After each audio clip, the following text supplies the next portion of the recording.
శివాయ. హర హర మహాదేవ శంభో శంకర.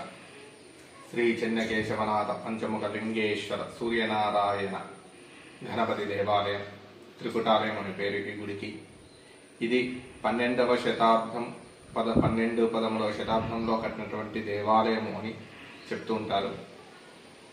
ఇది శ్రీ మన పంచముఖ లింగేశ్వర స్వామి అంటే స్వామివారికి ఈశాన్యము, ఆగ్నేయము, నైరుతీయ, వాయువ్యము, ఊర్ధ్వముఖము 5 ముఖాలతో కూడుకున్నటువంటి పంచలింగము. ఇది కాశీలో ఉన్నది, మరలా ఇక్కడే ఉన్నదని చెప్తుంటారు పూర్వీకులు. ఇక్కడికి సుదీర ప్రాంతాల నుంచి భక్తులు వచ్చి స్వామివారి దర్శించుకోవడం, వారి కోరికలు తీర్చుకొని అయిన తర్వాత మళ్ళీ రావడం, పునర్దర్శనం చేసుకోవడం ఇలాంటివి జరుగుతుంటాయి. ఇక్కడ కార్తీక మాసము, శ్రావణ మాసము, శివరాత్రి, దసరా ఉత్సవాలు అతి వైభవంగా జరుగుతాయి. అంతేకాకుండా ఇది ఇంకా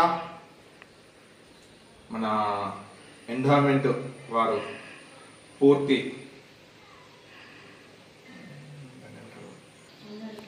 పూర్తిగా దేవాదాయ శాఖ అధీనంలోకి తీసుకొని ఇంకా అభివృద్ధి చేయాలని మనసారా స్వామివారిని వేడుకోవడం జరుగుతుంది.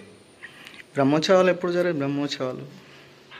బ్రహ్మోత్సవాలు వచ్చి శివరాత్రికి 3 రోజులు కార్యక్రమాలు జరుగుతాయి. మొదటి రోజు స్నాతకోత్సవం, 2వ రోజు కళ్యాణోత్సవం, స్వామివారికి ప్రత్యేక అభిషేకాలు, 3వ రోజు రథోత్సవము, అన్నదానం జరుగుతుంది. దసరాకి 9 రోజులు నవరాత్రులు, అమ్మవారి నవరాత్రులు. అలాగే చెన్నకేశవర స్వామి ఊరేగింపు ప్రతిరోజు ఒక వాడకట్టుకు తిరగడం జరుగుతుంది. ఇది గ్రామ పంచాయతీ, మున్సిపల్ ఆధీనంలో జరుగుతాయి ఇటువంటి కార్యక్రమం. అలాగే భక్తులు స్వామివారికి యథోచితంగా ధనరూపకంగా సహాయం చేస్తున్నారు. అదే రకంగా ఎల్లవేళలా ఎప్పుడు చేయాలని స్వామివారిని కోరుకోవడం జరుగుతుంది.